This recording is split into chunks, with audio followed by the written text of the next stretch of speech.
click start streaming. Boom, green button is already lit, which means I should be live.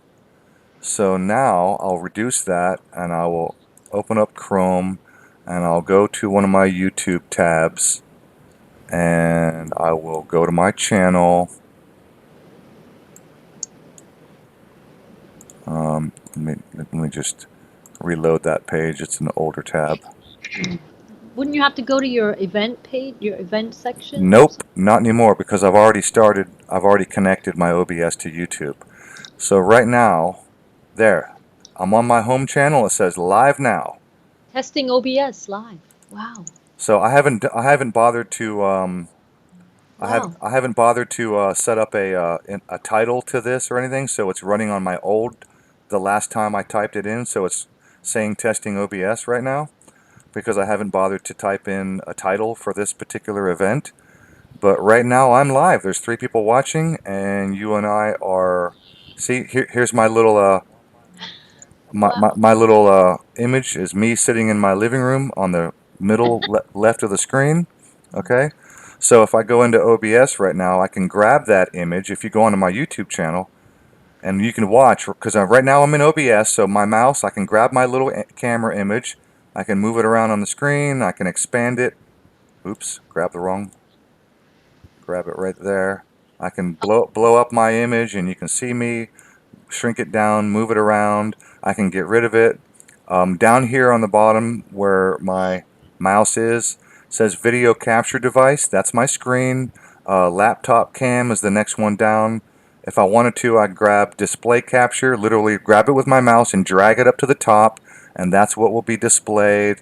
So there's a little bit of a learning curve to learn how to run OBS. But right now, hey, look, a runaround. Lesson time, The Matrix. Hey, run around. Good to see you. Yeah, I'm just tinkering around with OBS, trying to show Serebra Sana, the latest stuff going on with YouTube and streaming and whatnot. But yeah, I just wanted to test because right now I'm on Skype, and this is the first time that I'm actually streaming. Hey, run around. Can you hear Serebra? Serebra have something to say, and we'll see if I can get some feedback to make sure that the audio is coming through. Hello, everybody. Serebra Sana, live from Paris with Rufus Cat 2. What's the name? Cool. His name. Sorry. Yeah. So run around. Give me some feedback. Did you hear Serebra Sana just now? And because right now I'm running OBS and we're having a Skype conversation. So right now, yep, he can hear you. So cool. Thank you for the feedback. So my OBS is running fine. It's picking up our audio. We're having a Skype conversation, and OBS is now broadcasting my Skype conversation with Serebra Sana. Broadcasting. And my voice is clear? My voice is clear because, like, we had that problem the last time of me sounding completely inaudible. Yep. Runaround says you are good. So thank you. So your audio is good, and my OBS is running just fine. And so right now you and I are streaming live on my YouTube channel as we speak. Excellent. Well, do we want to tell people what brought us here? Well, sure, why not? I might have to take a short break. I might need like 5 minutes, but would you like to just take control and take the floor, maybe do a screen share, pull up the images, and bring everybody up to speed with what we were talking about? Just for or we could, well, since this started out as a test, if you want to just kill the test for 5 minutes, get yourself ready, and then we could type in a real title and just go for like a half hour or something, just live. Well, I mean, shit, I can edit the video right now and change the title. Well, like you said, you needed a 5-minute break, so I mean, I don't want to. No, I mean, it's going to take you a couple of minutes to bring everybody up to speed. Here, Serebra Sana, impromptu.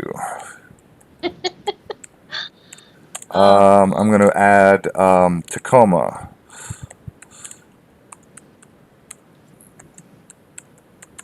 ICE. ICE attack. So there it is. I should be able to. Where's my save button? Behind here. There it is. So right now everybody can see exactly what's happening on my screen. Okay. Including the little edit that I just did. Now, if I wanted to do a screen share of my screen, though, that means I need. How would I screen share my screen? Well, first, what I would do is I would expand the. Right now, we're on Skype. So if I open up the Skype window and expand it full screen, everybody on YouTube is watching my screen. So right now they're seeing my Skype full screen. So if you screen share, they will see my screen, which when you screen share, they'll see your screen. So if you do that now, go ahead and screen share, and it'll show up on my YouTube. Because I'm literally broadcasting my screen right now. My screen, my audio, everything is being broadcast right now. So, So, so if you do a screen share right now, I've got Skype full screen, and if you screen share, they will see my screen, which will be your screen as soon as you screen share. all right. Do you see my screen now? Um, there it is. I'm hearing Do a you, little bit of a feedback. I'm hearing my voice on your end. all right. Do you see my screen though? I see it. I think. Let me just double check and make sure that everybody on YouTube. Run around. Let me know. Give me some feedback. Do you see Serebra's screen right now? See it. I see it. I see it. I'm in the I can see it myself. I can see it. Yeah, because I've got. All right. Since we're sharing screens, I'm looking at the live screen, Serebra Sana impromptu, and Yeah, I'm on the live. I'm on my YouTube and I see it. It's there. Everybody can see it. Yep. all right. Run around can see it. So I'll go ahead and Can you see this? let me just. Wait, I have to go back here to There it see. is. Now you're all right. Now you should be full screen for everybody. Yeah, but can you see the image changed? Yes. Yep. We're all good. Is this okay? Great. All right, so this is working. Cool. So this was what got us off on the big tangent that we just finished. So if people are interested, if you want to take a quick break, I can explain this. Yeah. Give me 5, maybe less than 10 minutes, 5, 6, 7 minutes, and I will be right back. I'm gonna mute myself, and you can have the floor and bring everybody up to speed from what we were talking about. Awesome. All right, but Awesome. I'm not running any sort of chat band hammering or anything like that. I don't. No, don't even worry about it. Who cares? I got enough moderators that my chat is fun. I'm not even worried.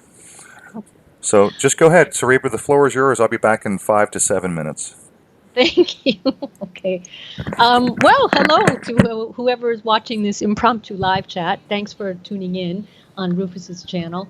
Yeah, I was watching his analysis of what took place at that ICE detention center in Tacoma, Washington, and he was trying to figure out where the propane tank was. And while I was watching it, I sort of was trying to follow along, and then I just decided I'd go into the Google satellite imagery. You know, when you can do the street view down in the bottom left corner, you get this, you have the opportunity to switch between street view, where you get the little man and you can walk down the streets, and the satellite view, which is the bird's eye, you know, view from above. So that explains why you see Google here. This was just a satellite image, and the propane tank that he was searching for during his video, you know, you had to sort of spin the thing around and realize that the propane tank was actually not even, it's in front of the detention center here. And so I had made a little photo montage, and I just sent it to him by email, which, by the way, never arrived. I sent it about 10 days ago, and he never got it. And so I resent it today, and then we took a look at it, and we started discussing it.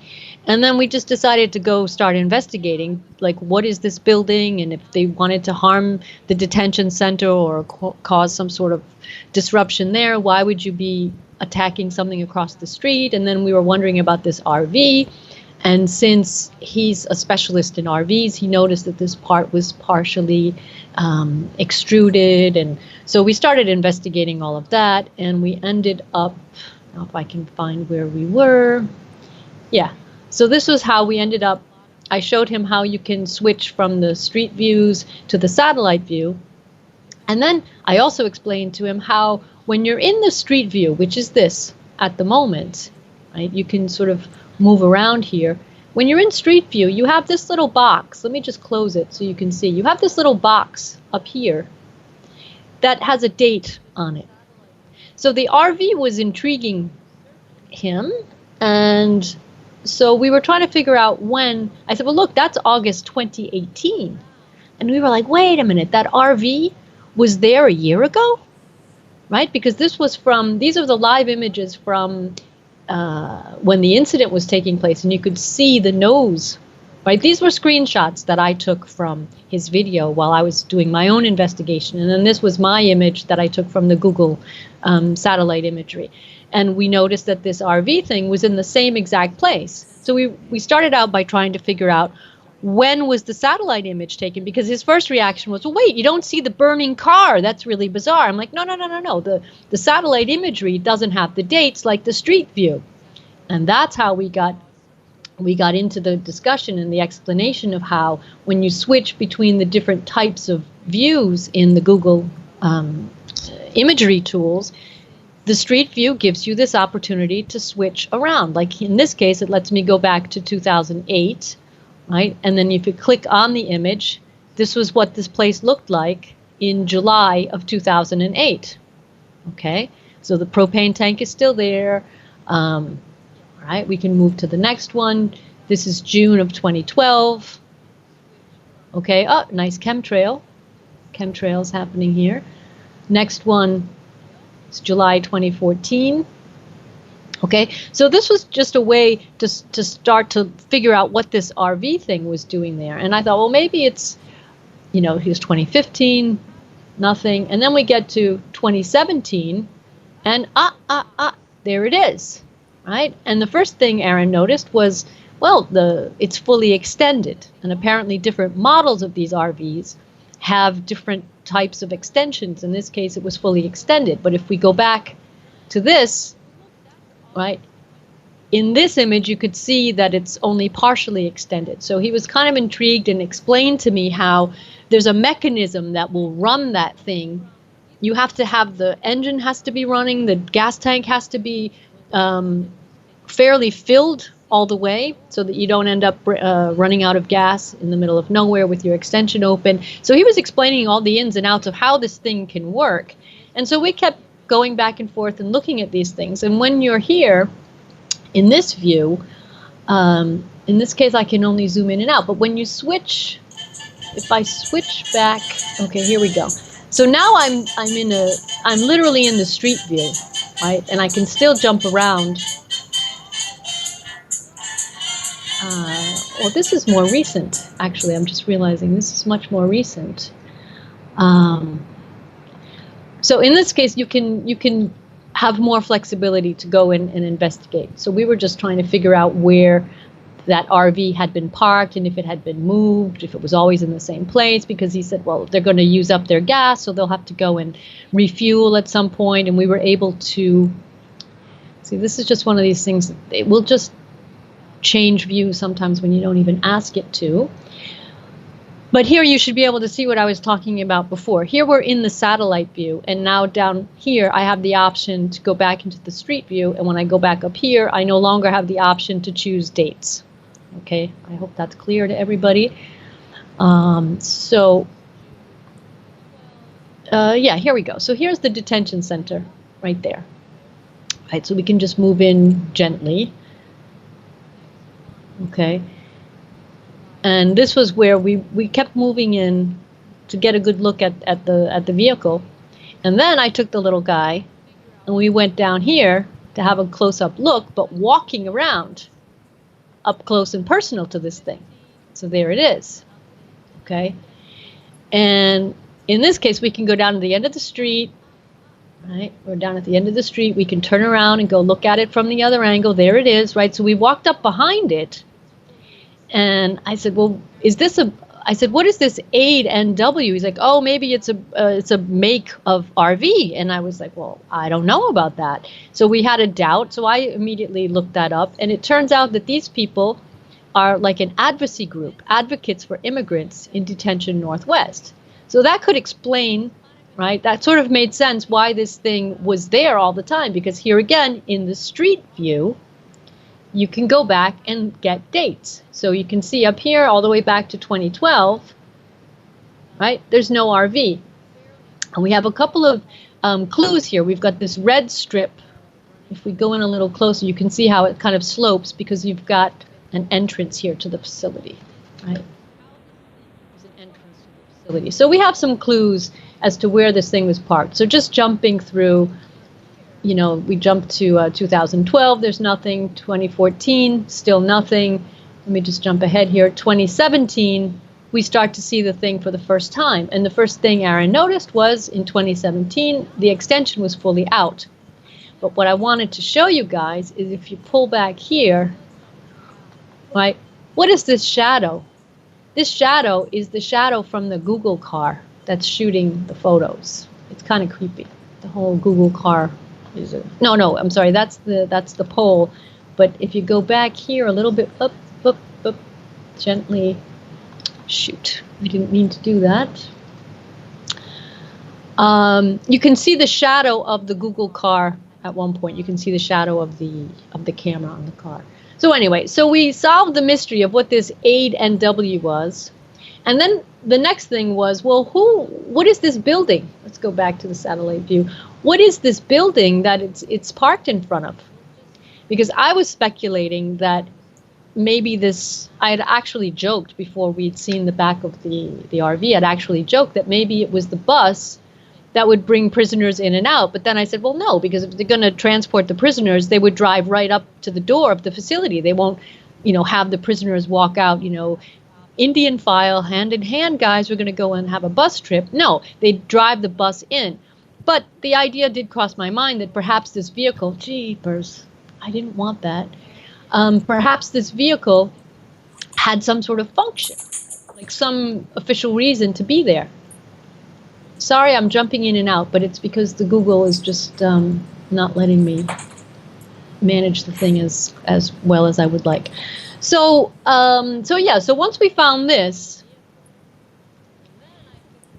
I wanted to know what was in that building across the street, because again, in the context of a demonstration or some sort of attack or whatever, where they were allegedly trying to blow up the propane tank, which is right here. Let me just go up a little closer, right? The propane tank is there. Let me go a little further down the street, a little bit further, and then let's turn this thing around, and there's the address, right? I said, well, do we know who's in this building? So my first reaction was, well, we got the name of the street, we got the number, so let's just see who this is. So I just searched the address, and you've got this Bowman Propane, and then the Geo Group, right? And I'm like, oh, where have we seen the Geo Group? Well, the Geo Group is a private firm that owns and operates the NWDC. And what is NWDC? Well, it's the Northwest Detention Center.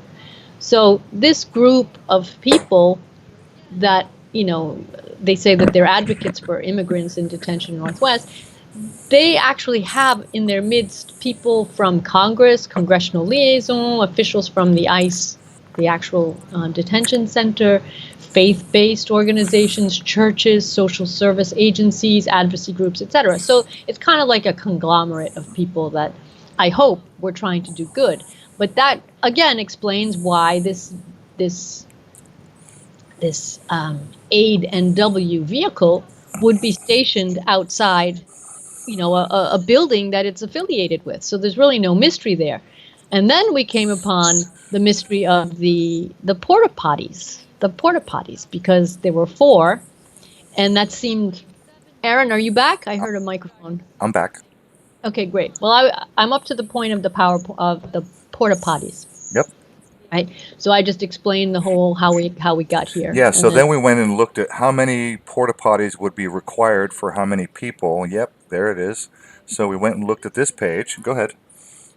Right. So what you've got up here is this is a service sanitation. They rent porta potties. So if you need a porta potty for your event or your job site or whatever, come see these people.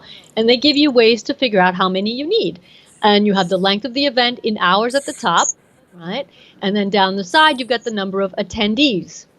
And then the other way you can calculate is number of workers at a job site and the number of shifts. And again, you can calculate. So knowing that there were 4 that were visible, going back, right, this was those were the images. Aaron, you don't see, oh, here, these are the porta potties here, right? Yep. Okay. So with that information, that visual information, we went and we figured, okay, well, what would justify having 4? So we have 4 possibilities. you could have an event that lasts 2 hours with 500 participants. Uh-huh. Or you could have an event with 250 participants for 6 or 7 hours. Yep. Or you could have 100 people on site for 10 hours. Okay? So all of the illogical things about this event that we had already mentioned, why, if you're mad at these people, why would you try to blow up this thing across the street? And even if it did go ablaze, it wasn't making a whole lot of sense. So we started talking about how back a couple of years ago, we had a lot of, gun incidents and shootings and horrible things happening literally like once a week. Back when I had my first channel, it was like every week there was something happening which had prompted the not one more, right? It was like all of a sudden these things were happening, and they were running Craigslist ads for crisis actors, right? The ads would appear and then they'd quickly disappear, and they would literally advertise for a date. Because looking at the schedules, I said, well, 6 or 7 hours, 250 people, 6 or 7 hours would be like a full day. Like if they call me to go be an extra in a movie or something, they book me for the day or they book me for a week or whatever, but it's like full days of work. So the same principle could apply here, that they're going to book their crisis actors for a full day, which would mean we're going to have 250 people on site for a full day, so we'll need 4 porta potties. Okay, hope you're following my mathematical logic. And then we simply said that this is my own personal deduction, is that when they would run a Craigslist ad openly looking for crisis actors or to participate in a crisis drill with a date and everything, once they had their people offline, they would just say, okay, well, in fact, we had to change the date. So it's not going to be the 6th, it's going to be the 11th. Okay, so are you cool with that? So in other words, they would advertise a date openly, which would be open to the public, but after they had their people, there would be a back channel change of date. So they would change the date privately. After they had everybody's email, they would send out a chain email, and everybody would say, okay, we got a change of plans. It's going to be on this day instead of that day. Right, because I've got the sheep handbook. So those of us out here doing research, we would look at the advertisement for crisis actors, and we would say, oh, there's going to be an event this weekend, when it wouldn't be that weekend because back channels, they would change the date. No, and when we would investigate, we would always find that there was a similar thing happening, and the days were always off by a couple of days. They were always either a little earlier or a little after the date that had been publicly announced. And sometimes location would change as well. Slightly, of course, but I mean, that is so easily explained in the sense that they're running covert operations, but they need the people. So they get people, they're like, oh, well, for logistics, we had to change it. We're not going to be doing it there. We're going to move it here, So I mean, it's all super easy. And then if you download the sheep, I call it the sheep manual. It's the HSEEP, Homeland Security. It's like emergency exercise procedures or something like that. You can download that off. You can download that off the Homeland Security website, and they mention porta potties and water bottles and everything, that you'll be on site and stay in character. It's like the whole manual of crisis acting. Stay in character until you're told not to, no matter what happens. If the drill goes live, stay in character and all this stuff. I mean, it's all there, and they mentioned the porta potties. So fear not, if you have to relieve yourself, there'll be facilities on hand, and it's all mentioned. So I guess there weren't any water bottles this time. You didn't see any water bottles on site. No. That's the one thing we didn't see. Anyway, so that's pretty much how we ended up here, and we just decided we'd share that information with you guys. Okay, so I've been gone for a couple of minutes. Aaron, if you want to take over from there, I've pretty much said everything. Okay, so I've been gone for a couple of minutes. Did you cover the Google Street View and how we determined if that RV has been there permanently or if it's been relocated and moved? Did you cover any of that stuff? Yes, we did, and I re-walked them through the whole thing, and I explained how you were able, with your specialist eagle eyes, to be able to tell us, the slide. Yeah, the pop out. So the Google Street car took this photograph. That slide is That's it's either a 2 foot or a 3 foot slide. Right now, it's only. Go ahead, zoom back in. It's that slide out, that pop out is right now. It's only partially extended, which doesn't make much sense because for the most part, there's no reason to extend that slide partially. It doesn't do any good on the inside unless it's fully extended. So I'm there. It is. So when Serebra, she changed the date on the Google Street image. Okay, so she's up there, her mouse, she's changing the date. So right, what is that? 2017. This image, the slide is fully extended. You can see that there's a side window that appears, and in the other image, the slide is only partially extended, which means that it's either the photo was taken. I'm guessing it happened. It was like perfect timing. Maybe they were either bringing the slide in or they were extending the slide. But obviously, we also looked at the curb. You see the white marks and the red line on the curb? We can even count. Look, we can even count. We Uh, can even count how many. So here's the sloping part, and after the sloping, we have 1, 2 red ones, and we have 1, 2.5 white ones. yes. So we were able to determine that the RV, it does, in fact, it leaves and it comes back. And I was telling Cerebra, because I do RVing and I'm very aware of how these things work. An RV requires one of two things. In order for that slide to extend, the pop out to extend, you need one of two things. You either need, and because, by the way, that's a Class A. Class A RVs require a 50 amp plug-in.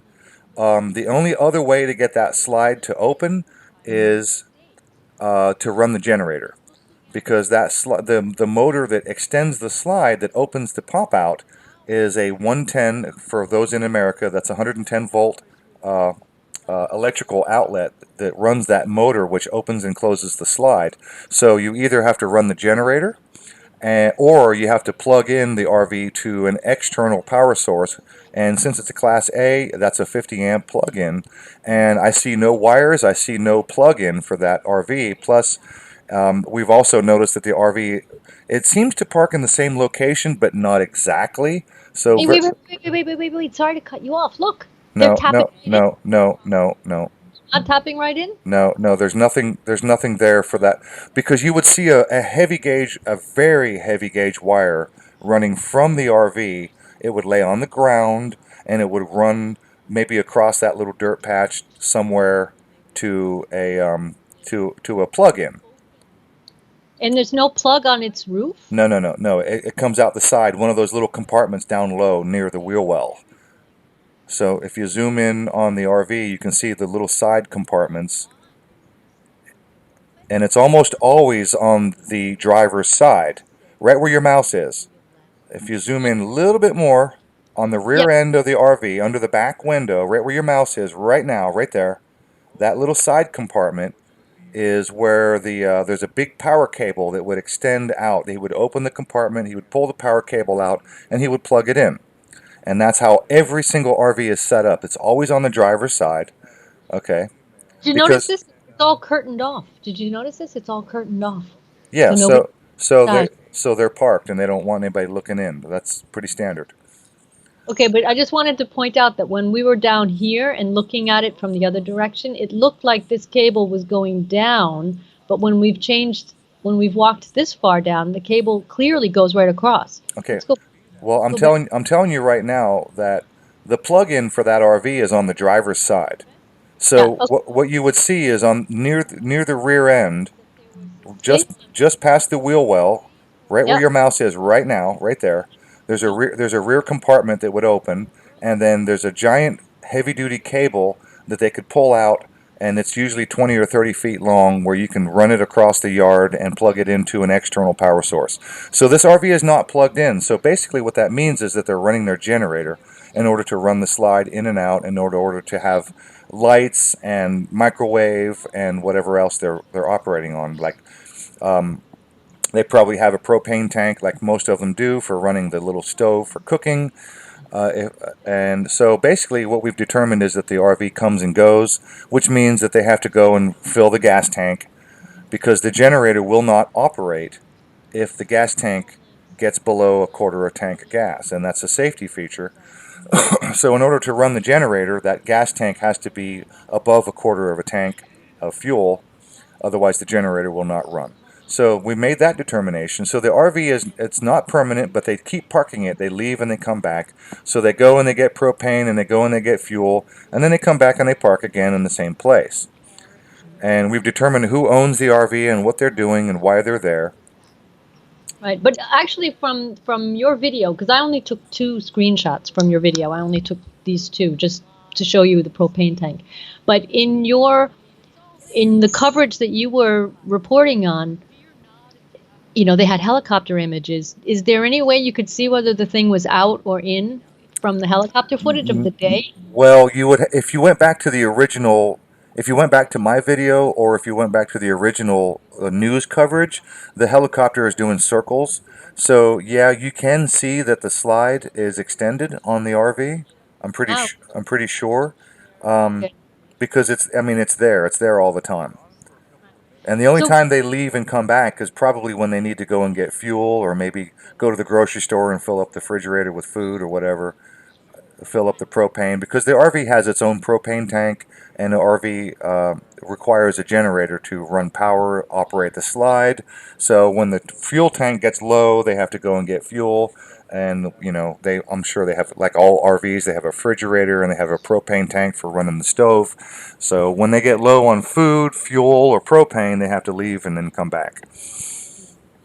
have we determined if these are good guys or bad guys? Because it's nice. They have a nice sounding name, Well, advocate for the detainees, but when you see who they partner with, yeah, right? Another thing I mentioned is who they partner with, and the yeah, fact that's that it's a private firm. the GEO group. Did you cover that? Yes, I did. I explained how we went and I got the address, and that the NWDC is actually the owner of the facility. So these people are advocates, yes, but they're also very closely associated So with. the people who run the RV are associated with the people who are operating in that little brown building. And the people in the brown building run the ICE. So Because, it's because a strange bedfellows that they're all, closely connected. Because if I understand this correctly, it says, they list all the people, the participants that they're involved with, and it says officials from Immigration and Customs Enforcement and the Geo Group, Inc., a private firm that owns and operates the NWDC. So the NWDC, as I understand it, is the actual facility that operates with the help of the ICE people, right? The Yeah, ICE people go round up the people and say, okay, we're going to send you guys over to the NWDC, yeah, right? If I yeah, understand this correctly. yeah. So what we have not been able to determine is, when did the porta potties actually show up and when were they physically removed? That's the only thing we haven't really figured out. What we have determined is that RV is like a permanent or a semi-permanent fixture. It's been there since, how far back did we go, to 2014? No, So 2017. We first see it okay, in 2017. okay. So somewhere in 2017, and here we are near the end of 19. So it's at least 3 years. I would say a good 3 years at least that the RV has been a semi-permanent fixture in that location, Right.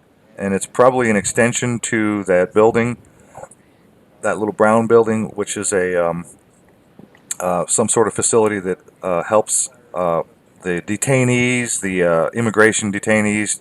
When they're released, they get emotional support, they get financial support, they get other types of support for connecting with family, perhaps providing transportation, lodging, or whatnot for these people to get on with their lives. One, That's what the RV does, but we didn't establish that the people in the brown building no, help them. The no. people in the brown building the people in the brown building own the detention center. Right? Oh, Northwest Detention Center is a privately run detention center located in the tide flats of Port of Tacoma, Washington. Okay, the detention center is operated by Geo Group on behalf of. They're a contractor. They outsourced, the immigration and customs people outsourced the day-to-day running to Geo Group up their detention center.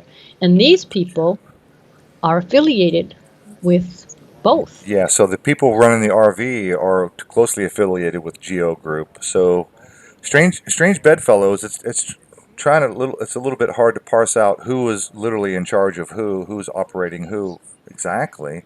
Um, let me see. Officials from the Immigration Center and for the ICE and the Geo Group, a private firm that owns and operates the detention center.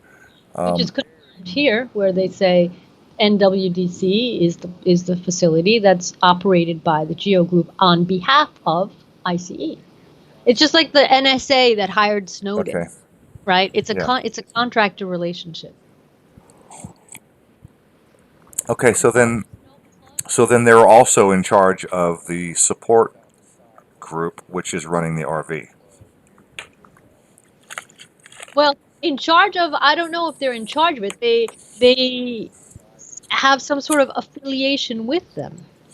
Right, let's just read this together so we can Well, understand. there's definitely an affiliation because the ICE detention center would not allow an RV to be semi-permanently parked there.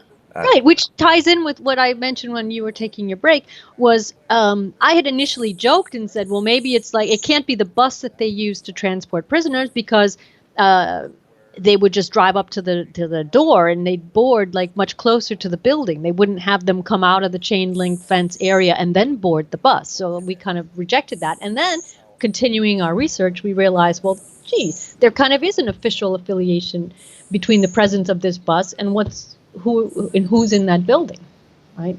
Right. So,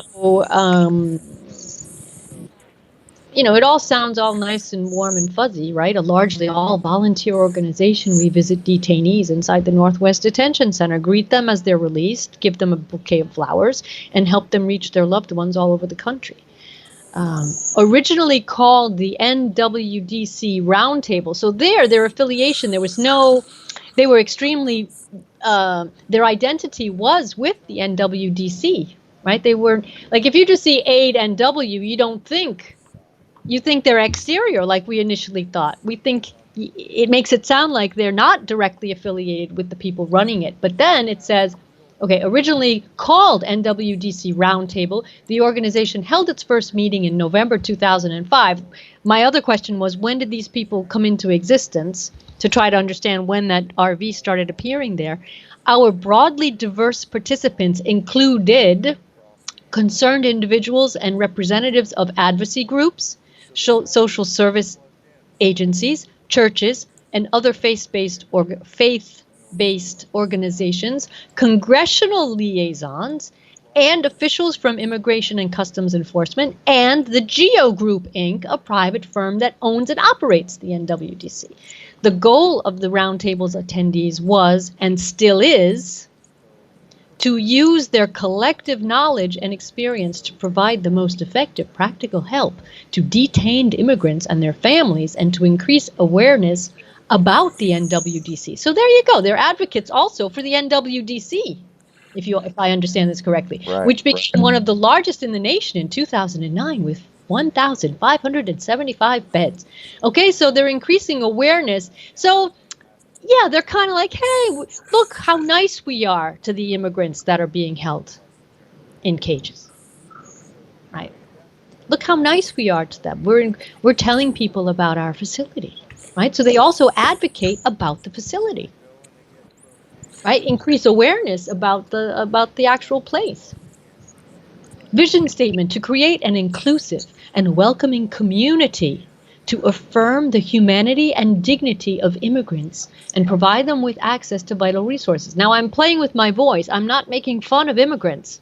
I'm simply pointing out the irony of how we're going to treat these people who are being held in a facility with humanity and dignity. Why are you putting anybody in a place where they're not free to move around? If you're going to give them a place to stay, give them an apartment or some sort of place, like a springboard place. You don't put them in a detention center. Right. You put them in social housing or whatever, and give them some pocket money if you can. I mean, you know what I mean? It just sounds this sounds bizarre to me.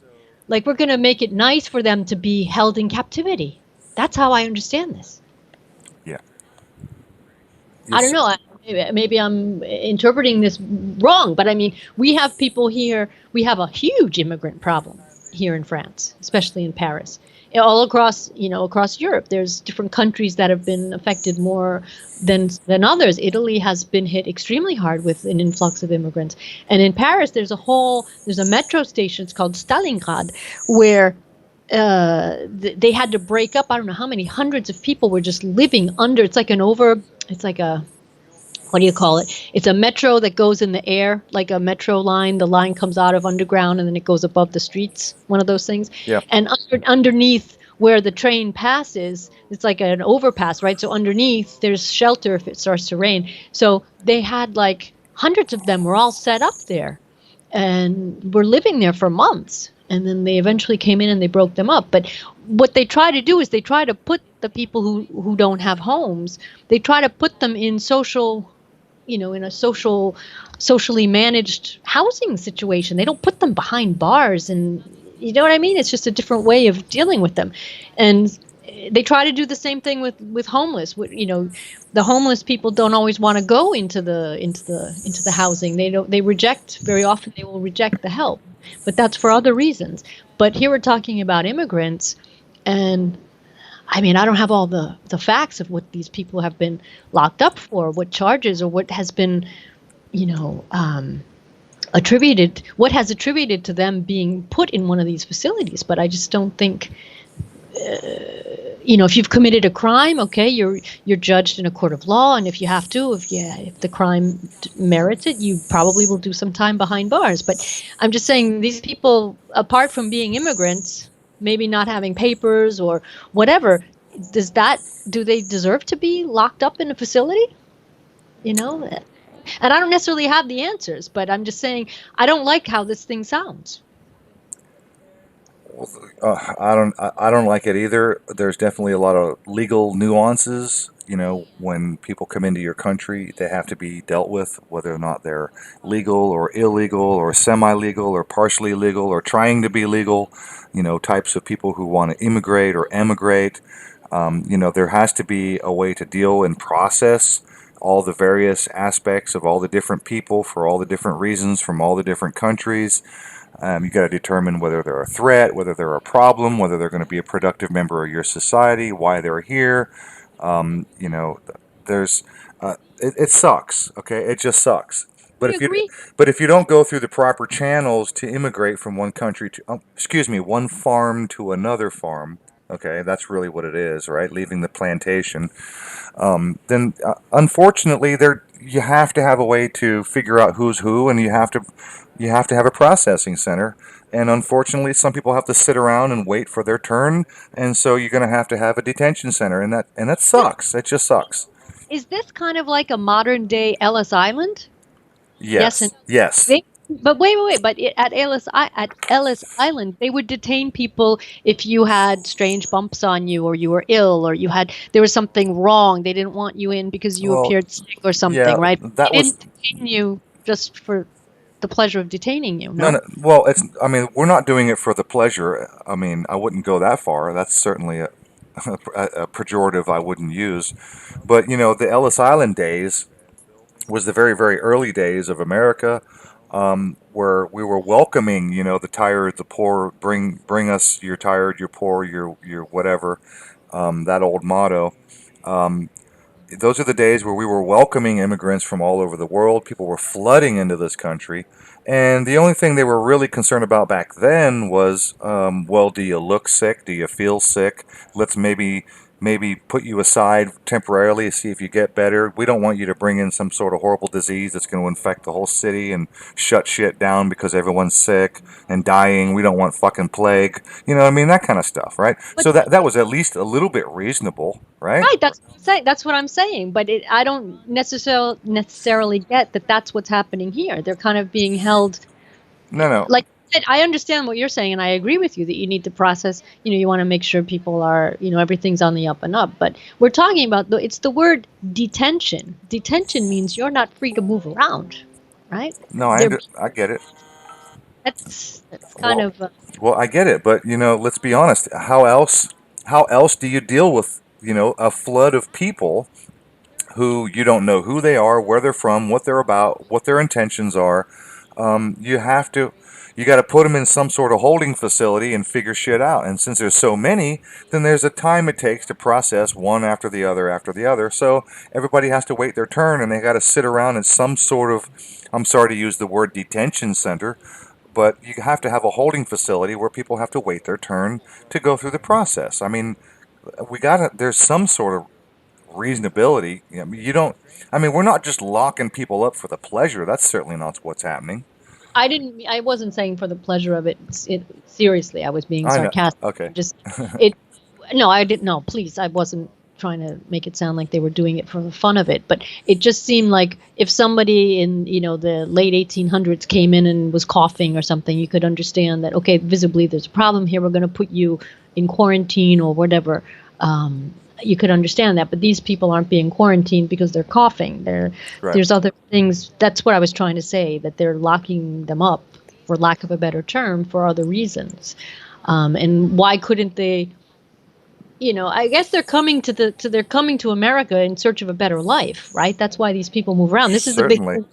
the big thing here in Europe is the people that are coming over here. They're escaping war. They're escaping horrible, Sure. Yep. dictators and all that stuff. And it's kind of, and plus, the bombs that are falling on them, we know where those bombs are coming from. Yep. They're awful, right? So we're not happy about the fact that these people even feel the need to escape or flee from that. Who wants to flee their home, right? You'd much rather live where you live with your family and your kids and your parents and whatever. Nobody enjoys fleeing, right? So it's kind of like, it would be nice if we could stop dropping bombs on these people and maybe they'd stay where they are, right? So we'd have less of a problem to have to deal and process, like you were saying. Oh, now you're So talking too much sense. no, but I'm just saying that's what we're dealing with over here, and we've got, the NATO is going NATO is just going haywire at the moment. There's tons of the U.S. is setting up like nuclear launch sites and crap in Europe, with NATO, and a couple of months ago, you probably didn't hear about this, but a couple of months ago, they ran a drill in Estonia, a NATO drill in Estonia that created a situation where the Russians invaded Estonia. Okay, like they wanted to take it over. And they ran the drill in broad daylight in the middle of a park with mothers pushing their strollers with their babies in it, and nobody knew. And all of a sudden, there were all of these soldiers running around with guns and shooting and all of this crap. And people were like, what the hell? And they were announcing that Russia had invaded Estonia and all of this stuff. And it was like, it turned into a nightmare. Because Russia has no intention of attacking Estonia. It doesn't make any sense. But just the way they ran it, it's like they're ramping up this kind of European army. It's like war. There's just this looming thing of like something's going to happen, just the way they're setting it all up. And the U.S. has bases in Italy. All of their arms, they're all like in place. You know what I mean? And there's like Italy wants to get out of NATO. France, there's a lot of people in France that want us out of NATO. And, it's just like all this to go back to. There's something that looks nice on the horizon that's going to be able to stop these people from fleeing. Their life conditions are not going to improve because of what's coming down the pike, It reminds me of how they operate school shooting drills, where they'll send out like an innocuous notice that only some of the parents will receive because it's short notice, and they don't make 100% sure that everybody is completely aware. And a lot of the students are unaware. They don't even know what's going on. And all of a sudden there's a drill, a shooting drill, and the cops descend on the school, and the fire alarm goes off, and it's fucking chaos, and the kids are under panic, and their people are freaking out, and they don't understand. And it's like, the NATO drill you were talking about, I can only imagine, and I don't know the details, and maybe I'm wrong, but it sounds like they probably sent out maybe a single tweet or maybe a single Facebook notice to let some people know. So that is like plausible deniability. They can say, "Well, we told you, but you Well, no, didn't." but they didn't, though. That's the thing. They didn't. And I actually have a very good friend of mine who is Estonian, and another very good friend of mine is Russian, and And another friend so of mine. zero notice whatsoever.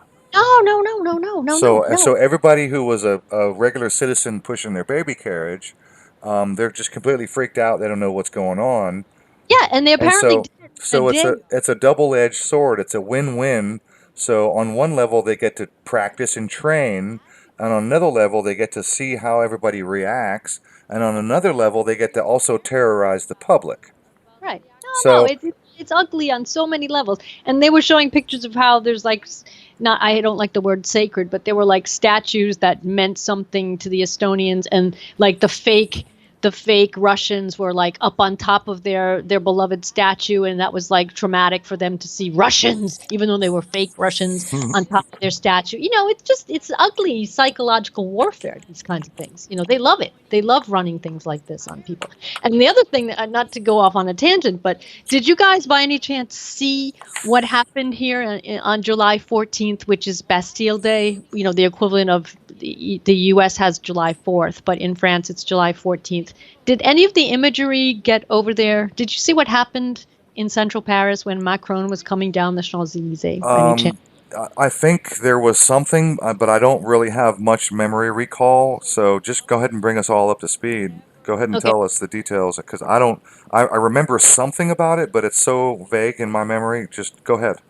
Okay, I just killed the screen share, right? You're not seeing my screen, right? Because I got to go Yeah. forward down in my files just to get this thing for you.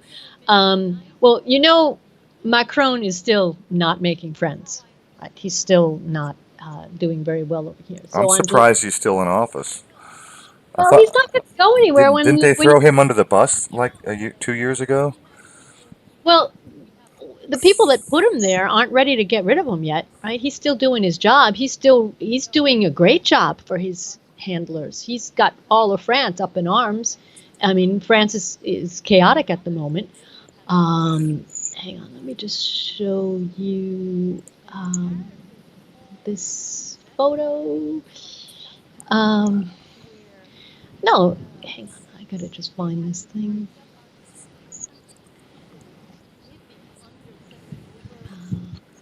Wait 1 second, please bear with me. No, from the moment he got elected, or selected, I should say, he's been positioning himself as sort of a, people call him Jupiter. They call him like he just came in like the king or a dictator. Just his whole attitude of walking around by the pyramid and everything when he got elected. He's just been. Why can't I find this photo? So he loves to, have these processions, right? Very military sort of oriented processions down the Champs-Élysées, which he did on election day.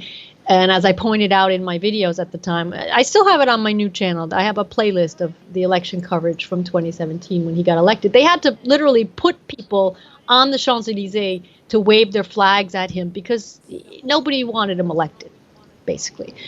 Hang on. Jesus, why can't I find that photo? So what he did, well, I'll just tell you what he did. Oh, here we go. Here we go. What he did was he came down the Champs-Élysées in a Jeep, okay, on the 14th of July. And the 14th of July, there was a big parade, right? It's a big military parade. And other people have done videos on this where, who does these kinds of military parades? It's like Red China. Sorry. No, my bad. My phone ran off. No, that's okay. You have these kinds of displays of military prowess, right? We've all seen the images of North Korea, and there's the big parade going down the center of town, and there's all the soldiers in lockstep, and the jeeps, and the guns, and the cannons, and all this crap. Well, on July 14th, I wasn't in Paris at the time, fortunately, but can you see my screen now? Yes. Can you see? Okay, I tweeted this out. I sent this to some friends. You're like, oh, come on, that's photoshopped. I'm like, sorry, guys, No. there's video. this. This is a guy who he's supposedly just a guy who, started out with like a jet ski business, and from the jet ski, he wanted to try to create a levitating kind of device over the water and sort of succeeded in that. And then the next thing, he's had this technology, they said, and he wanted to have this sort of, it's called a hoverboard, right? Yep. I've seen it. And Is that the guy who flew over the English Channel just last week? no, he flew over the English Channel like 4 days after the 14th of July. He did it just after the Okay. stint. Okay, But this, because I saw that. I saw that. yeah, well, that's him. Except that when he did this thing in Paris, they gave the guy a rifle. Yeah. He's armed, flying over the people. And look at the sheep. Look at the sheep. Everybody's picturing. Everybody got their phones. Everybody's filming instead of like realizing the horror of what they're witnessing. Like, I was just so appalled on so many levels. I tweeted out, like, there's so much wrong with this picture, right? Between the sheep that aren't even reacting, the fact that this guy, okay, technologically, maybe it's kind of fun, made me think of the Jetsons. Like, do we really need this? And then to give the guy, I don't know whether it's a No, this is the soldier of the future. obviously, but he's just a guy. But the thing that intrigued me was the fact that he's quote unquote just a guy. Well, he's not just a guy, because in the articles they were saying, oh, the military's not interested in all this stuff. I'm like, yeah, damn right. Let me just do some research. And I quickly found out that this project had been a DARPA project, like a US military project, for like many, many years. And this guy, they bought his company. And then the company, they couldn't do the deal because the company that was supposed to buy it, they were a contractor. They ended up getting swallowed up by another entity. I had planned to do a video on this. I still have the information somewhere, but I'm just telling you guys now. So he was by no means was he's just like a guy and nobody was interested in his technology. The hell no. There's definitely military interest in it. But I was just disgusted to see that, Macron, instead of saying like, couldn't the guy fly over the Champs-Élysées in a more happier situation? You have to arm the guy, like, now we can shoot you from the sky, like, come on. Just, I don't know. This just really aggravated me when I saw that.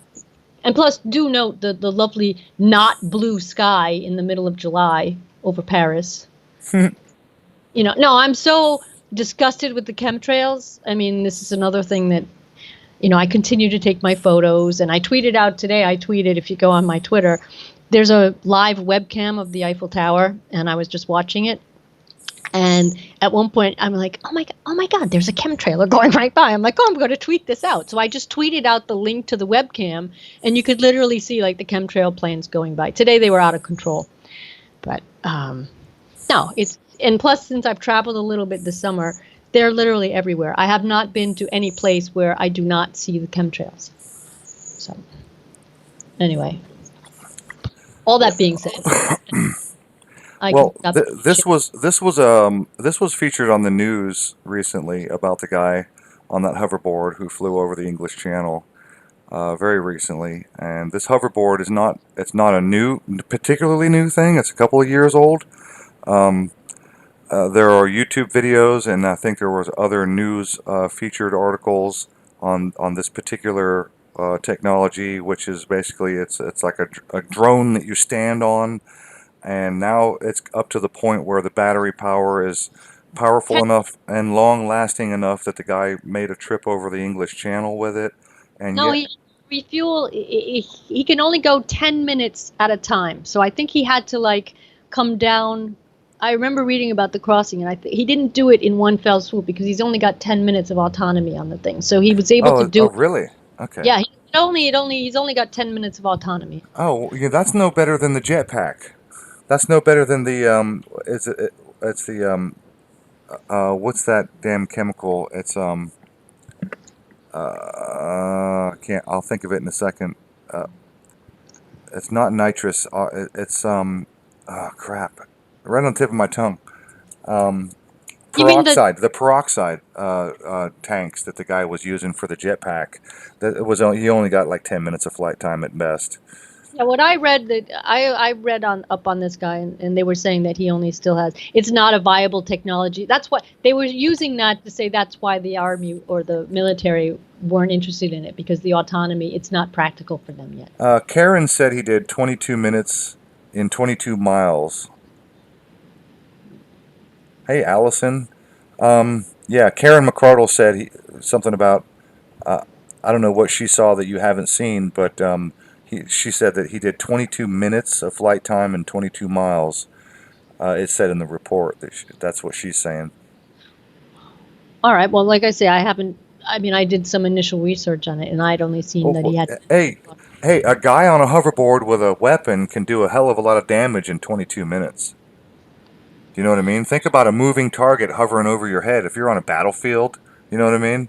Think about a guy just flying over your head, just shooting at you. Try to hit a moving target in the air, right, with your own rifle. If you're a guy on the ground with a gun and you're going to aim up in the air, and this guy's whipping around at, I don't know, 40 miles, 50 miles, 60 miles an hour, that's going to be hard. That's going to be a hell of a hard target. But he could hover over your head and do a shitload of damage. Yeah, well, this is another thing that, when I look at it, it kind of makes me think of these, what do they call them? The segways, these stupid things that Yeah. people use now, right? Where you use your body you're balancing on the thing, because he's not hanging on to anything here. He's literally just standing on the Yeah. thing. So there's a physicality to it that you have to be trained to be able to stand upright on the thing and orient yourself in the air. I'm assuming by a similar process to Segway, right, where you're going to lean or whatever, Yeah. and move, because he's got no shift, like he's got a steering wheel. Stupid thing. So there's some sort of way to navigate, I would assume, using your body weight. If I'm wrong on this, I'm only just going by what my neurons are helping me deduce. So if somebody knows how these things work, feel free to correct me on this. But what I'm trying to say is, why did they have to use this image of an idiot with a rifle? Like, I'm mad at the guy, because, okay, maybe he's a genius and maybe he did come up with the technology, even though DARPA was working on it well before him. And he actually had some connection with the military and kind of continued investigating and blah, blah, blah. And then there was the connection that his company was going to be bought, and then it wasn't, and whatever. All I'm saying is, maybe if this guy even is a genius, why did he agree? This is what pissed me off the most. Why did he agree to walk around, to get on his stupid creation with a high-powered weapon in his hands? That's what really, just like, come on, buddy, you're already a sellout. Maybe these would be fun at the theme park, go on the roller coaster, try a hoverboard, have some fun, whatever. But no, you don't show off your creation with a high-powered weapon in your hand. So the guy just lost me on that. You know what I mean? And the fact that Macron would go and, not Macron, I'm sure it's not his idea, but his handlers said, oh, let's do this. I just think the whole stunt is just... No, that's what it is. It's a stunt. It's predictive programming, because that image went out. Millions and millions of people around the world saw that. They shared it. Everybody, most everybody has seen it. And that won't be the only one that we see, because trust me, in the coming weeks or months, we're going to see more of that similar type of image of this. They're going to have cars. Somebody just told me this week, because I was talking about this with a friend of mine, and he's like, wait a minute, that guy, he's already announced that I think it's in 2020, he's already got a prototype of a car, the hover car. And I said to the person, I'm like, I'm sure you never knew the Jetsons, but the Jetsons was this thing in the 60s in America, a cartoon where they would drive to work in their cars in the sky. Yeah. And so the whole other aspect to this thing is all this technology, which is the novelty, and it's new, and it's none of this is new. None of is new. They've been working on these things for years and years and years, and they're only just rolling it out gradually, like you said, psychologically preparing people. But I don't know, just the image of somebody hovering, buzzing over my head with a high-powered weapon, I just think I can't think of really anything at the moment that would aggravate me more. And I don't know, it's disgusting. It's just disgusting. Well, from a military standpoint, it makes sense to develop that technology. That would be highly useful on a battlefield. And even if you only got 20 minutes of flight time, but would it be useful though? Seriously, would it be useful? Because oh yeah, unless oh the guy yeah. is around in a bulletproof tube, what's he going to be inside a tube? Because he's floating, he's moving, but I mean, come on, if you've got your sight trained You on him, can't you can't track him because something that small would be difficult to track on radar. So radar technology would have to improve in order to detect something that small moving toward your location. So, imagine battlefield, you have your lines drawn, you got one group on one side, one group on another side. The old trench warfare where we got lines drawn and we got troops over here and troops over there, and nobody dares walk across because they're going to get shot.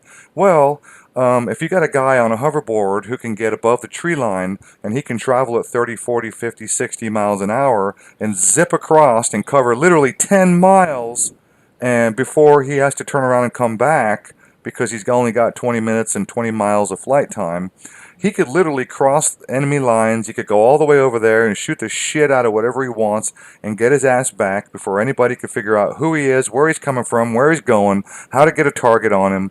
And unless you could get a visual and aim your gun, now you have your aim. It's almost like trying to shoot a bird. And we're not talking about shotgun. People, when you shoot, birds and quail and dove, you're using a shotgun. It spreads out because it's pretty damn fucking hard. If you're shooting a single rifle that's used a single bullet to hit a moving target in the air that's traveling at 30, 40 miles an hour, that's pretty damn hard to do. So you could literally have a troop of these guys on their little hoverboards that would hop up over the tree line, zip across enemy lines, do a shitload of damage, and get back before anybody could put a bead on them. Right. So, in warfare, I mean, I see it being useful. I see no reason. I mean, DARPA and the military, they invest huge amounts of money in things that literally go nowhere. This is something that is actually useful in warfare. Unfortunately, okay, I'm not in favor of warfare, but if you look at it from a warfare perspective, that's definitely useful. Right. Well, obviously, they wouldn't have put them on display if they didn't find, some sort of use. And the fact that they come out and say, "Oh, the military is not interested in it," yeah, right. Like, I believe you. Yeah, no, the military is not interested, but he's participating in a display of military prowess going down the Champs-Élysées on the 4th of July, on the French 4th of July. No, the military is not interested. Of course not. It's the equivalent of the old jetpack technology, but the difference is you're operating it with your feet. So your hands are free to operate a weapon. You could drop a bomb. You could shoot a gun. You could take reconnaissance photos. It's highly useful in military application. Sure. Do you remember Lost in Space when they had their little jetpacks? Remember Lost in Space in the 60s? Did you ever watch that? Yes. Remember they would have, it was like Don. What was Don? And who was the guy, the father of the family? They'd put on their little jetpacks and go investigate. And then it all seemed so camp and silly. But I mean, they knew where they were going with it. Yeah, well, now the only difference between then and now is the power to weight ratio. The technology has come forward where we have more power and less weight. So now we have more flight time and more controllability. And they have GPS, and so the hoverboard knows where it is. It knows its orientation. It's got a gyroscope. It knows how to stay level. All you got to do is tip your foot forward, and it'll move forward, or tip your foot backwards, and it'll stop or move backwards, left and right, easily controllable. And by the way, if you've ever watched the X Games, the guys on skateboards are running those ramps and doing tricks and shit. It doesn't really, I mean, those guys have spent years, but they've gotten highly, highly skilled at, running their skateboards. But with a little bit of training, I mean, the average asshole on the street can get on a Segway and very easily operate a Segway with a little bit of practice. So it wouldn't take that much practice for soldiers to get on a hoverboard and be able to zip around, fly around, take pictures, drop bombs, shoot people, cause chaos and mayhem, and get back before anybody could even know what the fuck happened. Right. Yeah. Bizarre. Crazy. But hey, welcome to the future. Right. Yeah, welcome to the future. It doesn't look nice. It really doesn't look pleasant for any of us. But hey, Serebra, it's been so fantastic catching up with you. Do you have anything else you want to cover? No, if people are familiar with what I used to do, I apologize for not doing it more often, but I've been, I got really, really fed up with the media and everything all around me here because it's been out of control. Everything has just been like accelerating around me. So I haven't watched the news for about over a month now, I would say. I just can't stomach it. I was to the point where I would turn it on and I would last about 5 minutes and I was just like, I can't take the bullshit because it was just over the top insanity. And the lies and just I can't stand these people. So I haven't been watching the news very much, unfortunately, because the news was how I would come on and do my commentaries. But I have been taking lots of notes and I have lots of subjects. Like I wanted to talk about Notre Dame, the cathedral when they torched it. And I know that I had said that I would come and do a video about it, but that hasn't materialized yet. But there's a lot that I could say about what is going on with Notre Dame, the cathedral. That was definitely symbolic. I haven't looked into it very heavily. Have you noticed there are a lot of people who have done plenty of breakdowns and associate it with the I Pet Goat video, with the cathedral, the spire on the I Pet Goat video. There's a big spire that breaks in part and falls down, almost identical to the Notre Dame Cathedral fire. Well, I can tell you, I watched. When it initially happened, I had actually been up there that day. I was up there. When I say up there, I was near Notre Dame that Monday because it happened on the Monday, the 15th. And when I got home, I work, right? So I was working, and then around 6:45, I had to run out, and I hopped in the car, and I turned on the radio, and the radio news was like, we're getting news that Notre Dame is ablaze. I'm like, what? So I had to go do what I had to do. And when I came home, maybe a half hour later, I flipped on the TV and I'm like, what the hell is this yellow billowing yellow smoke coming out of, the first thing that caught my eye was the billowing yellow smoke. Like, what the hell is that all about? And then quickly, the spire caved over, just fell right over. And I'm like, yeah, how does rock, stone, burn like that?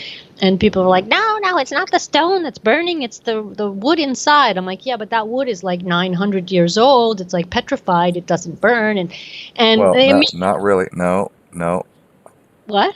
Well, I would disagree. No, 900 years, the stone doesn't petrify, especially if it's under a roof that's free of water and sediment. Sediment is how things get petrified. So even though the wood is very, very old, it's free of water and debris and sediment, it's still just dry wood.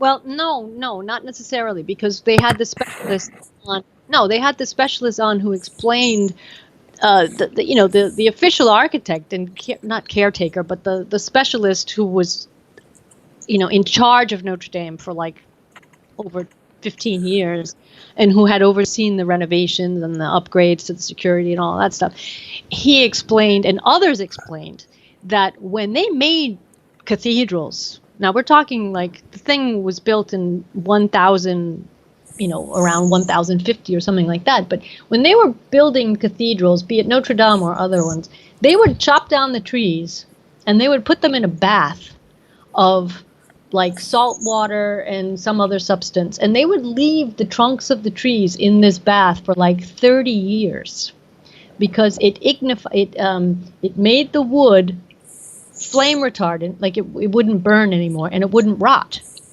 right? Like now you can put creosote on wood and stuff and it won't rot, but back in the day they didn't have creosote, but they had the technology and the knowledge that if they put it in this salt bath with something else, I can't remember right now, I don't have my notes in front of me, but they would leave the wood soaking for 30 years in preparation. Okay, I don't mean to cut you off, but go ahead and finish because there's something I'll add to this. No, in the research that I did, because there was, I listened to what the experts were saying, I watched the videos and all of the stuff, and I listened to all the reports because the first report that came out said it was a cigarette butt that set the thing ablaze, and everyone was like, yeah, no, that doesn't make any sense. And what they didn't say is in the first report, they said they had found something like 5 or 6 cigarette butts on site because they weren't supposed to smoke on site, right? So the very first reports were saying that they had found cigarette butts, meaning that the workers, because they had put up scaffolding in preparation for some renovation work. This was the official story. And that the Thursday prior to the fire, they had this big thing where they were taking down the 12 apostles, and 4 sort of gargoyle-ish statues had been taken down. They beheaded the statues. This was another very strange sight. So you had these big bronze statues with no heads being cabled down to the ground on the Thursday prior to the Monday when the fire happened. So that was strange. So then when they said about the cigarette butts, I heard it very, very early in the morning, only once, that actually the cigarette butts were found at the ground level. Right. So explain to me how a poorly put out cigarette butt at the ground level can affect the rafters at the top inside the roof of Notre Dame. Okay, so that story can't hold any water whatsoever. And then it's not a cigarette butt that's going to put a blaze to that kind of wood. And then just the quantity of the wood that was up there, you're talking about like a football field of wood, huge, huge beams. They burned too fast. Okay. First of all, they shouldn't have burned the way they burned, and the whole structure should not have been reduced to nothing in a matter of 45 minutes. It's a kind of like World Trade Center's Twin Towers coming down, supposedly because of the jet fuel and the heat and all this stuff. Yeah, well, 110 stories don't disintegrate into dust in a matter of 40 minutes or so. Okay, it just doesn't hold water. And they were calling Notre Dame's thing Paris's 9/11. They said that. But what people don't know, and this was what I wanted to point out in my videos, and I have all the research to back it up, is that they've had this plan in the works to redo that whole zone of Paris for a number of years. They want to put a shopping center down there, and they want to commercialize it because they're not making enough money from the tourists.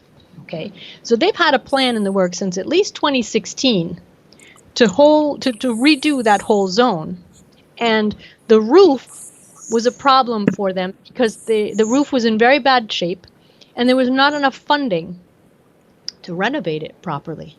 So they set it on fire and they collected the insurance, and now they get a new roof. Well, It sounds like 9/11. It was full of asbestos, and it was cost inefficient to clean up the asbestos, so they knocked the buildings down. And it was a win-win because they got the insurance, they got rid of the asbestos all in one fell swoop, and then all the other shit that are ancillary, like the War on Terror, the Patriot Act, and all of everything else that happened post 9/11. But what another aspect that is very suspicious in this whole thing is, yes, they got rid of the roof. We're not even sure that they're even going to put it back, because Macron was immediately, like in the hours preceding, saying that he was going to launch an international competition for architects to submit their ideas. This was happening like in the hours. The thing was still, simmering, or what do you call, not simmering, when a fire is just like still smoldering. There you go.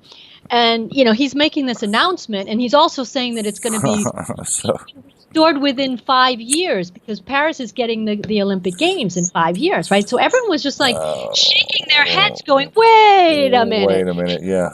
And the millions are flooding in, and the millions are flooding in and flooding in and flooding in the hours while the thing is still smoldering, right? The millions are flooding in, and people are like, wait a minute, when you give a donation, there's got to be, like, it has to be attributed to something. Nobody even knows what they're going to be renovating, if any. Like, you can't just give money, like throw the money into emptiness, right? It had to be associated with something, and no one knew what that something was going to be or not.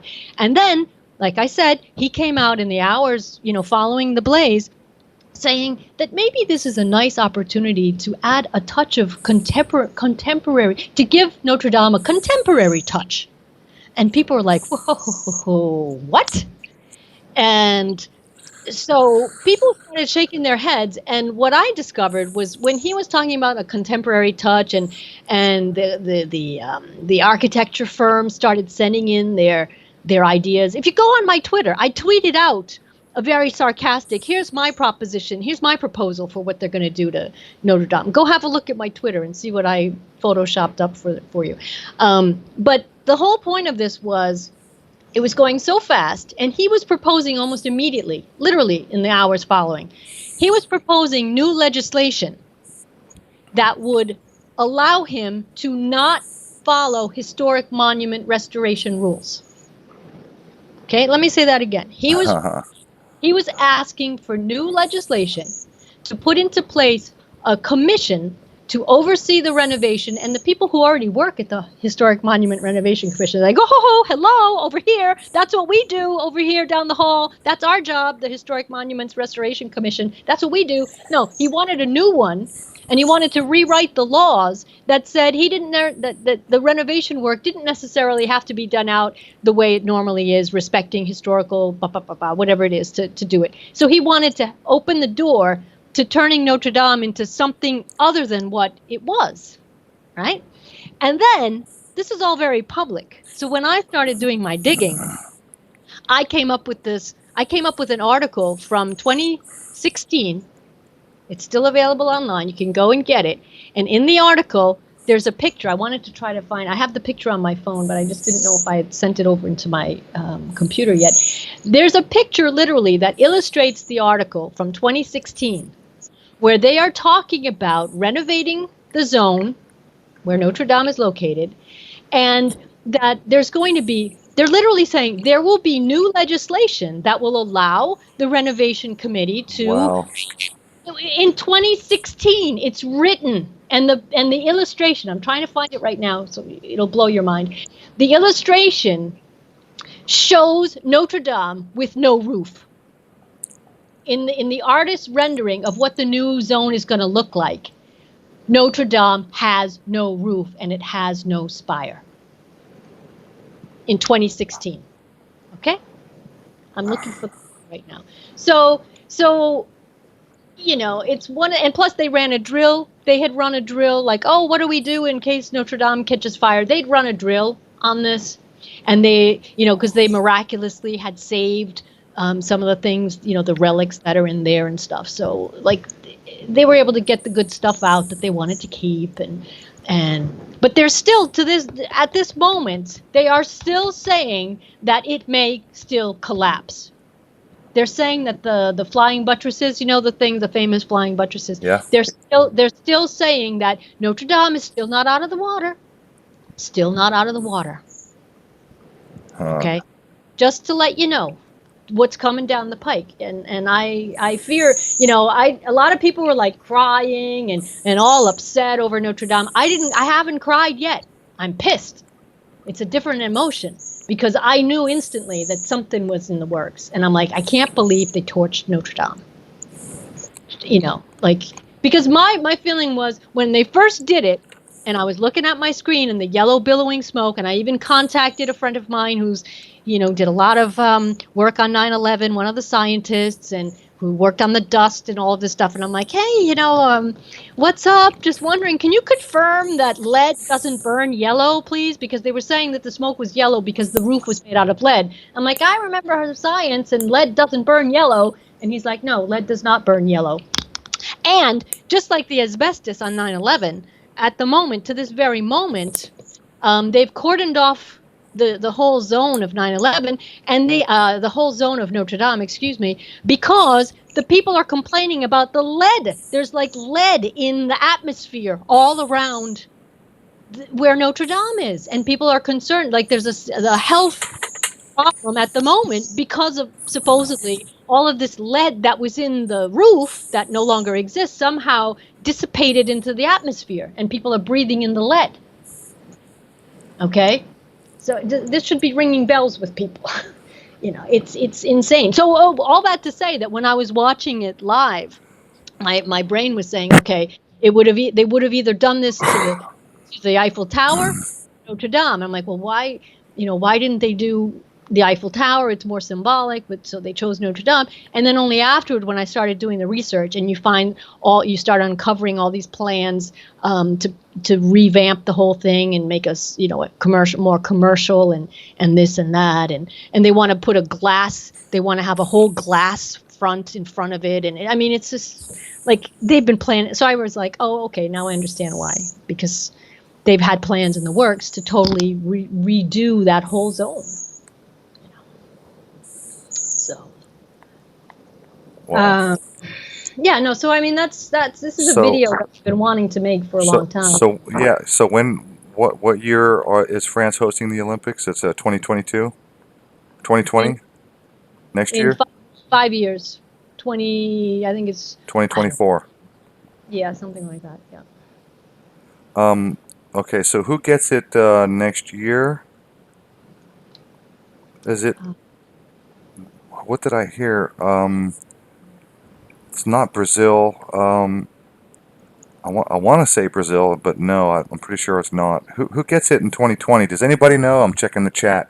If anybody in the chat knows, Google it, or if you know, throw it in the chat. Who gets the Olympics in 2020? And so, Cerebra, you're saying France gets it in 2024, which no, would be, I'm if I could find my if I could find my image that I tweeted, I put the date in there in my tweeted image. I'm one of these, like, when you are when you drive a car and you're in the passenger seat, the world looks different. Like, I know how to get around when I'm in the behind the wheel, but when I'm talking to people, I yeah. can never find anything in my files. That's what I was trying to say. I, I can I never know what you mean. like, if I weren't talking to you, I would have Japan. already everything on the screen. Japan gets it next year. 2020, Japan gets it. Tokyo. Thank you. It's okay. Thank you. I've got to show you these photos. Once you see the photo, you'll just totally understand that this thing is so not uh, spontaneous.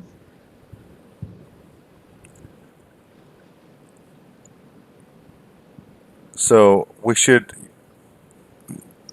obviously all be paying very close attention to the opening and closing ceremonies of the Olympics next year, as we've already noticed, thanks to the work of Clay. What's his name? Clay Davis. What's that British guy? He's dead now. That young guy who started the research, started everybody on the rabbit hole of paying attention to the opening closing ceremonies.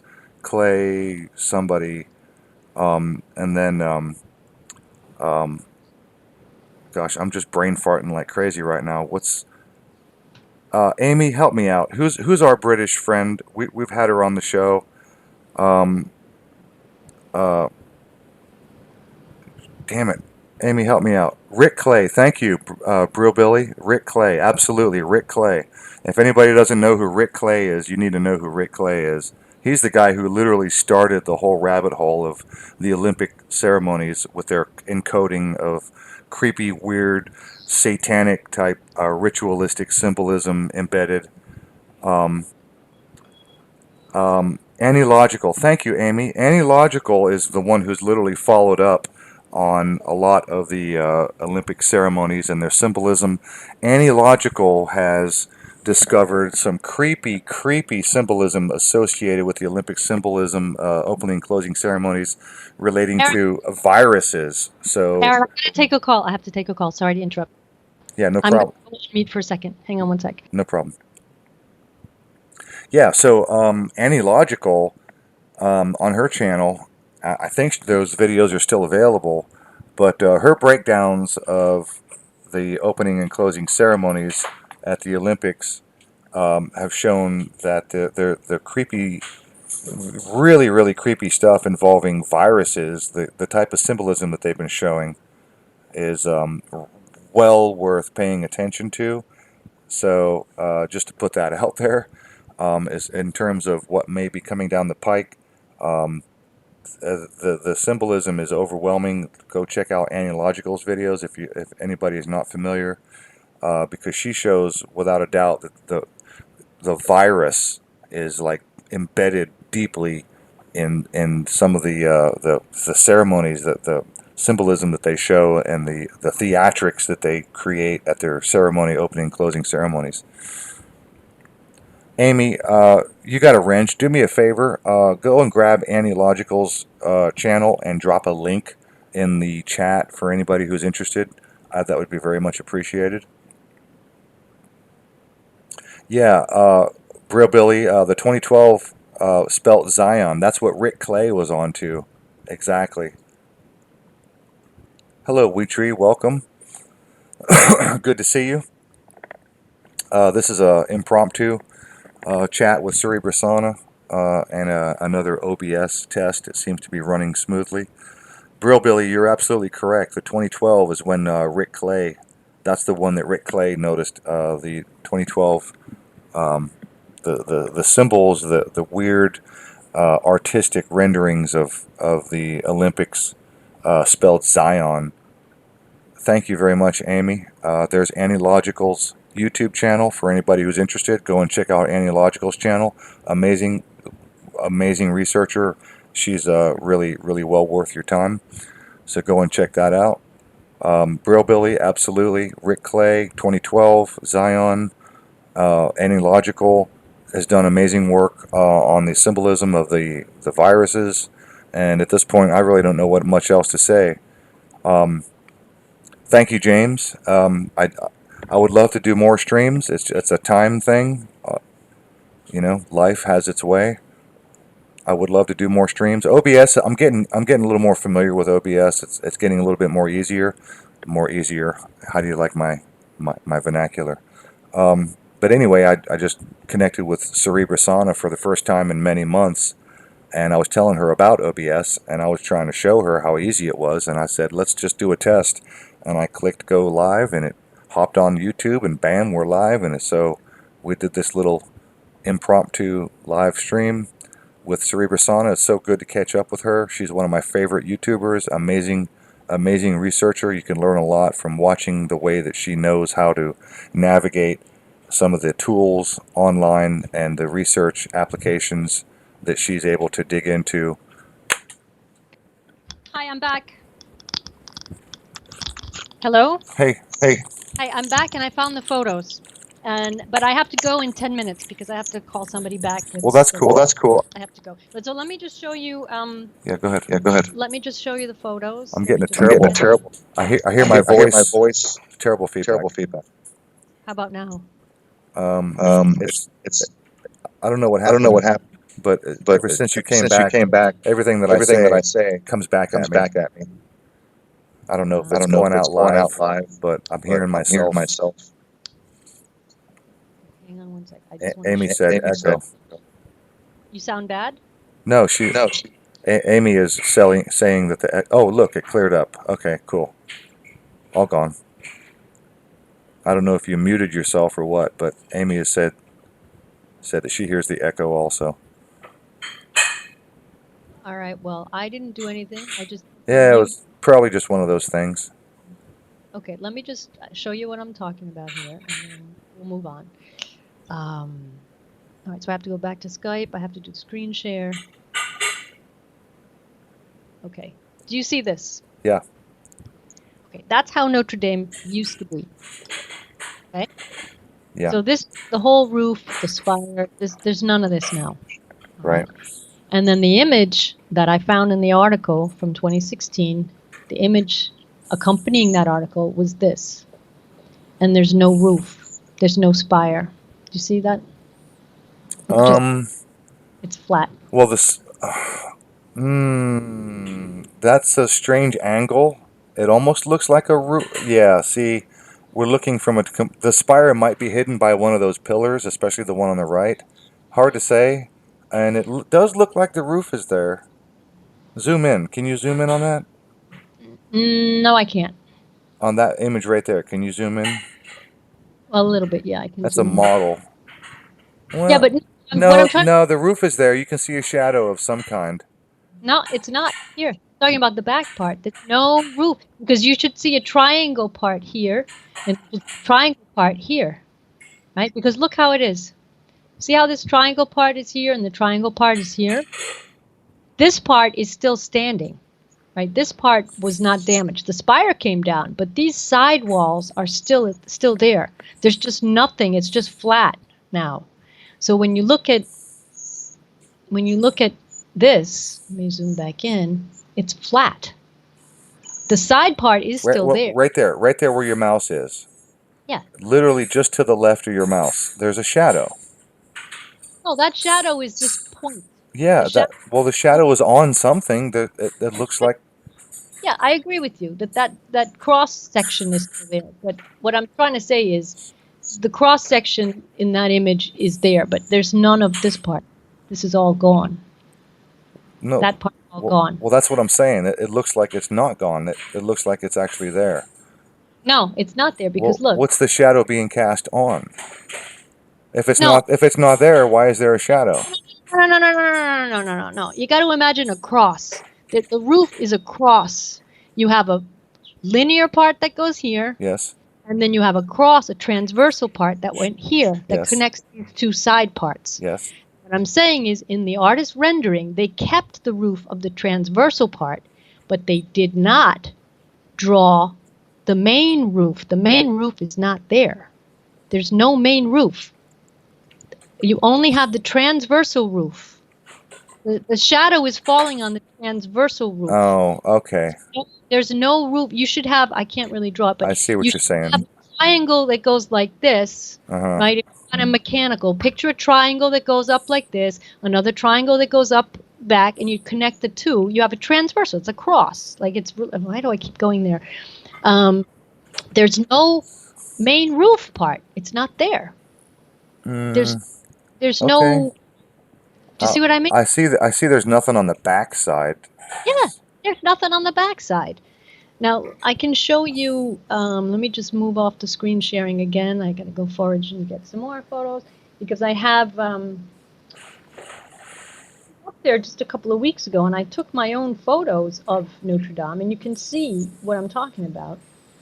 Brill Billy is.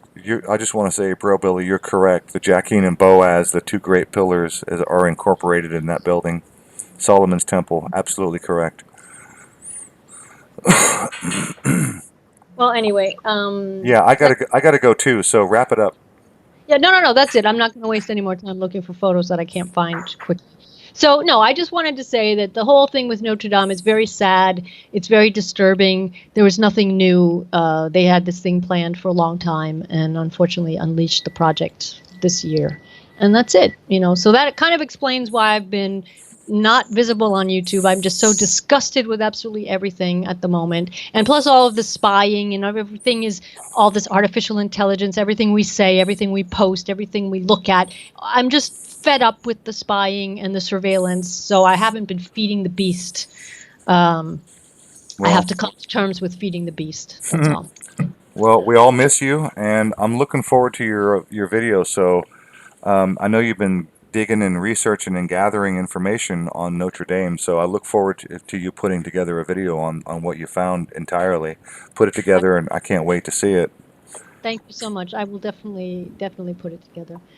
Well, listen, thank you for doing the impromptu. It was fun walking down by the detention center with you and unveiling some of that, not unveiling, but uncovering some of that information. I enjoyed that. It was great catching up with you. Yes, we will be in touch very soon, I hope. Yeah. And thanks to everybody who was watching, and have a good summer for, got to enjoy life as much as you can, I guess is what we need to do. Indeed. Despite all the sanity around us. So. Indeed. Don't let it get to you. Indeed. All right, well, so I'm signing out, and again, thanks for having me on, Aaron, and look forward to catching up again real soon. Bye, everybody. All right, much love. Be good. Take care of yourself.